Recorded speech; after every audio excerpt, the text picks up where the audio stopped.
Thank you very much. Roxanne and Jay and his fiancée Katie and Ashton, all of us are very grateful for everybody who is here. No matter who you voted for this, we're grateful for all of you. We're happy to be here. And ladies and gentlemen, my fellow Republicans, my fellow Virginians, I accept your nomination for the candidacy of the United States Senate.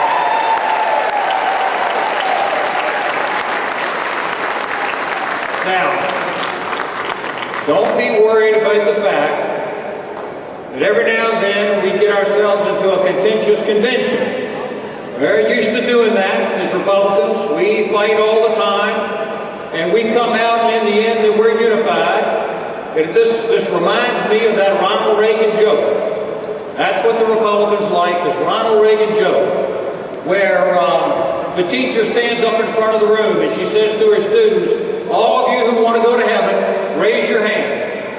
And so everybody in the classroom raises their hand, except one little boy at the back named Charlie. And so the teacher says, well, Charlie, don't you want to go to heaven? You didn't raise your hand. And he says to the teacher, sure, I want to go to heaven, but we're not with that bunch. Well, you know, we Republicans are like that sometimes, but we come together because we have a common cause.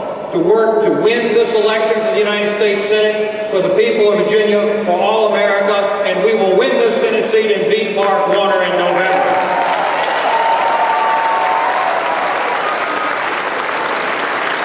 Now,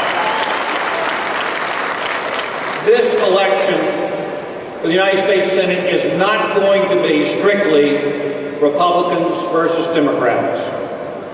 This is not a campaign against the Democrats, it's a campaign against the platform and the programs of the liberal Democrats in Washington, D.C. It's against that. We are campaigning for regular people across the Commonwealth of Virginia right now, working people, families everywhere that are looking for some help. They're looking for somebody that will stand up for them. Now, as I travel across the state, I've had a chance to talk to an awful lot of people, not Republicans. Sometimes they're Democrats, and they're people that are concerned. They're very concerned about high gas prices. They're concerned about the fact that a cartel controls the national security and the economic security of the United States. They're concerned about higher taxes that keep getting imposed and imposed more because government doesn't know when to quit when times are tough. They're concerned about higher food prices. They're concerned about higher tuitions that have been going up and up and up over the last number of years. We're concerned about the people out there, like the desk clerks that are working that second job out there and paying for that $70 a week to put gas in their car, over almost $300 a month. And they tell us that it's like paying another car payment every month or another mortgage. And they want action. And we're going to give them action. And we're going to do something to help these people in the Commonwealth of Virginia. I say that we have a declaration of energy independence for the United States of America. And what that means, ladies and gentlemen, what that means is we have to have more domestic oil production in the United States, and that means we have to drill in ANWR. Have to. Mark Warner says no drilling in ANWR. We know we have to go offshore and explore offshore and do the kinds of explorations necessary to find more domestic oil production. And that's what we have to do, and we Republicans will stand for that, for these working people everywhere.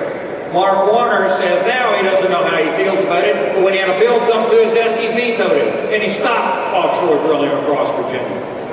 Now we can have a big balanced program for energy security. We have to be prepared to use coal. We have the largest repository of coal in the entire world, in the United States of America, and we have to use it. And we have to move on towards nuclear capability as well, and more nuclear power for our electricity. We have to build more refineries. We have to use renewable energy to be sure, and we have to have conservation, but we have to do something about these high gas prices. Now, this is not the program of the liberal Democrats in Washington, D.C., who ignore the wishes of independents and some of the members of their own party in this area. They live in an ivory tower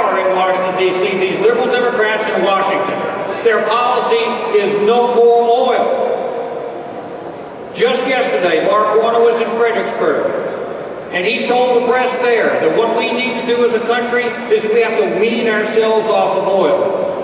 I'm here to tell Mark Warner that that desk clerk living in a rural community, working 2 jobs and putting $75 worth of gas in her car every week knows that she can't wean off oil now. We have to do something to help her out and to help all Virginians across the entire state and across the nation.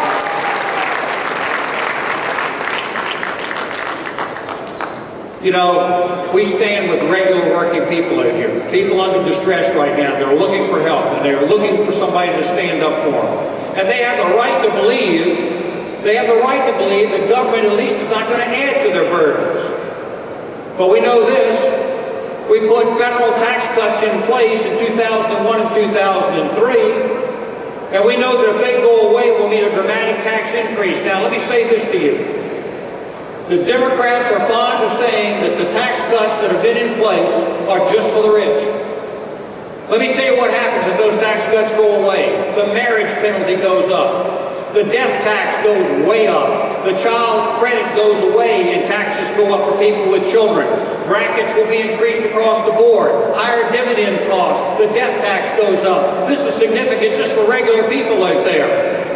If these go, it means a major tax increase. The Democrats in Washington, D.C. just insist on increasing taxes on regular people out there as a matter of some type of ideology.